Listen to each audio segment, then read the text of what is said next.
Norwegian prison system, in defense of Norwegian prison system. Yeah, it looks like I need to go to prison myself. I do look like a pedophile. But luckily there's no kids here. No. But I do look like a pedophile. I don't know. Anywho, so the maximum prison years here in Norway is 21 years. We are often, our prison system is often depicted in when people talk about crazy prisons, you know, because our prison system is very humane, very, very humane. And people are like, fuck, that prison, that cell looks better than my apartment. And that made me, it's better than mine, I'll say that. But that's my fault though, because I'm messy and a fucking bum. But yeah, they have TVs, they have a lot of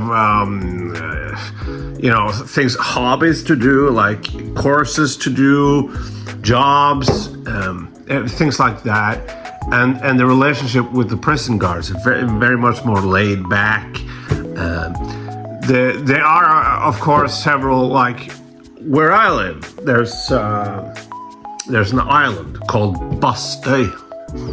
That is an island Michael Moore talked about, and that island has been talked about a lot. It's famous because it's just an island. There's no bars. There is the prisoners have apartments.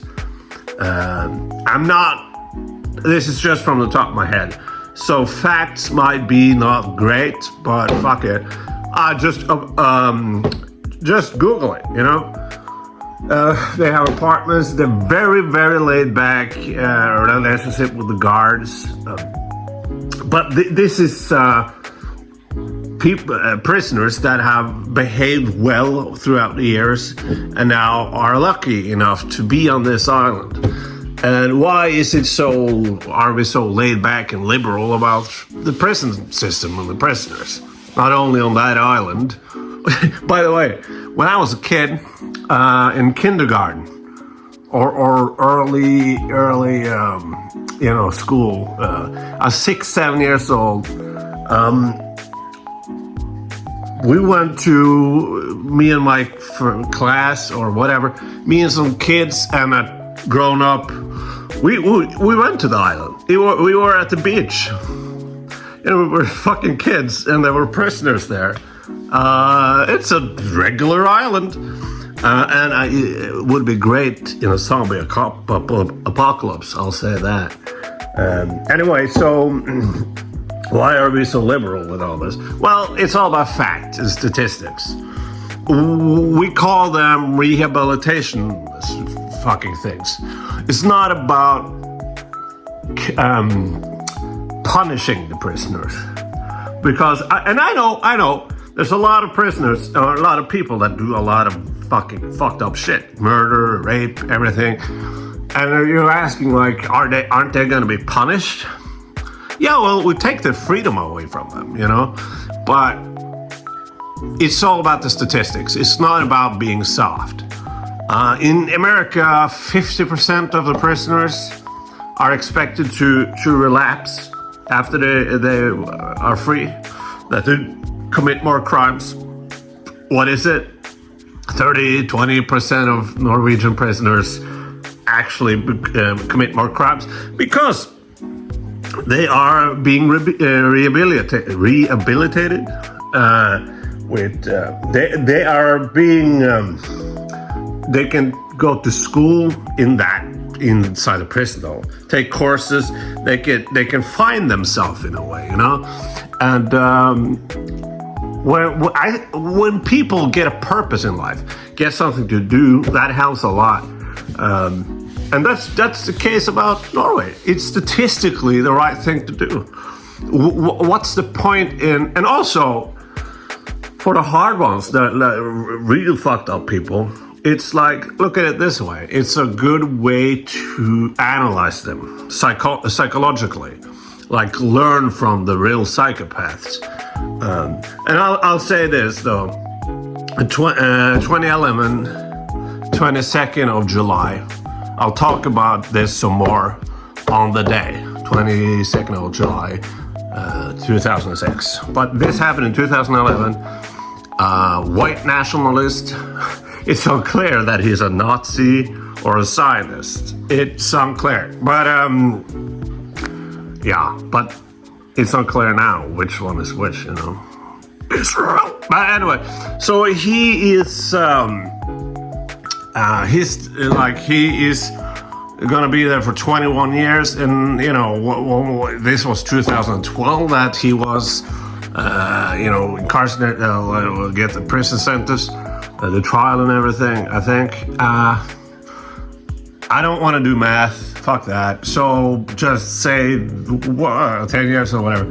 He's gonna get out, but that's not the case. There is some sort of, 21 years. Yeah, but if they don't behave or whatever, you can plus years to that. And he is never gonna get out. He killed 77 people in one day. A lot of them were children, teenagers. He blew up a building in Oslo, killed 9, and the rest he went to an island with teenagers mostly that were like a Labour Party. That was Labour Party, which I vote myself. So Labour Party, the biggest party in Norway right now, followed by a fucking populist shithole party. But Labour Party, and that like thing was meant for teenagers to discuss politics and things like that. That was the point. But in the end, it was a summer camp. So this asshole, he went to this island with a fucking gun and a machine gun or whatever you call it, and he just killed like 69 or whatever people. Just shot them. Now the best thing is that media isn't talking about him. There was mention of him years ago that he was angry that he didn't get a PlayStation. He wanted to get a PlayStation, but he's isolated and everything, and we don't talk about it. And when we hear his name, it's like, yeah, that guy still exists, And that is the best thing, because he was very much like, he had a big ass manifest. He was anti-immigration, anti-Islam and whatever. And he was kind of like, because the Labour Party is like soft on immigration, which you could argue there are other parties that are more soft to that. But he attacked them by killing teenagers. So yeah, whatever. But he is not gonna get out, and yeah. But yeah, there's a prison system in Norway which is kind of relaxed. But look at the statistics. That has to matter. That has to matter. And I understand the punishment part, but what does that do in the end? Punishment. What does punishment in the end do? Rehabilitation? Yeah. Fuck, I'm gray. Look at this. I'm fucking gray now.